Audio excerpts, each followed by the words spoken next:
I call the Honourable Member Sue Moroney.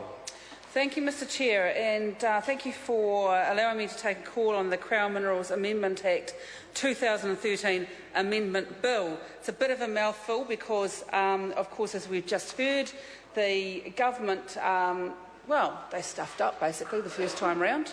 The Minister, Simon Bridges, had the original amendment bill amending the Act here before the House just a few weeks ago.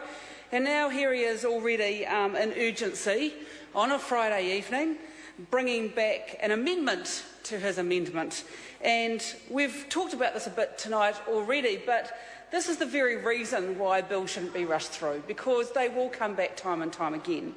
And in part one of this bill, we're asking the public to put an awful lot of faith in that very same minister. That very same minister who couldn't get it right 2 or 3 weeks ago. Part one says that the public of New Zealand should put absolute faith in that same minister to simply satisfy himself that the application is all fine and dandy. The same minister that actually screwed this legislation up just a few weeks ago is going to have the power to satisfy himself and go, yeah, okay, that application looks fine to me. And I think that's a real concern, Mr Chair, because what we know about exploration of Crown minerals is that actually safety should be the predominant measure.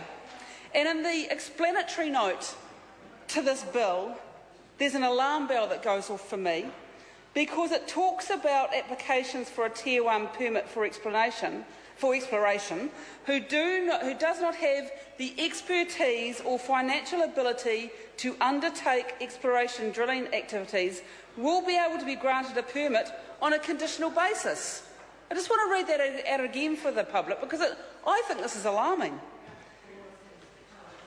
An applicant who does not have the expertise or financial ability to undertake exploration drilling activities will be able to be granted a permit on a conditional basis. And they'll be able to be granted that by the very minister who got this legislation wrong just a few weeks ago. That is an awful lot of power to put in the hands of a minister, particularly a minister who it is probably, I think, one of his very first attempts at putting a piece of legislation through this House, couldn't get it right the first time.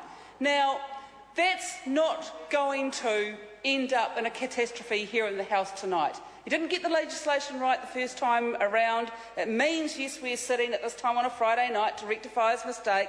It's not really the end of the world.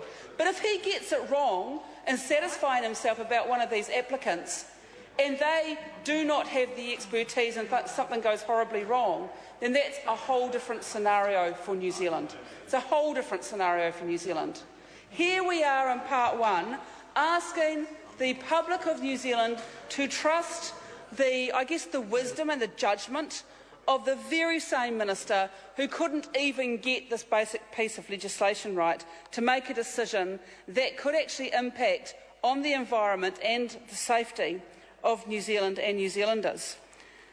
And I think New Zealanders need to be very worried about that. But I think that actually the contribution from my colleague Moana Maki shed some light on this before, because it seems now obvious, once I've heard her contribution to this debate, that it's not because the legislation was passed in this House and then it was enacted and the government saw it in practice and thought, oh gosh, we got a little wrong.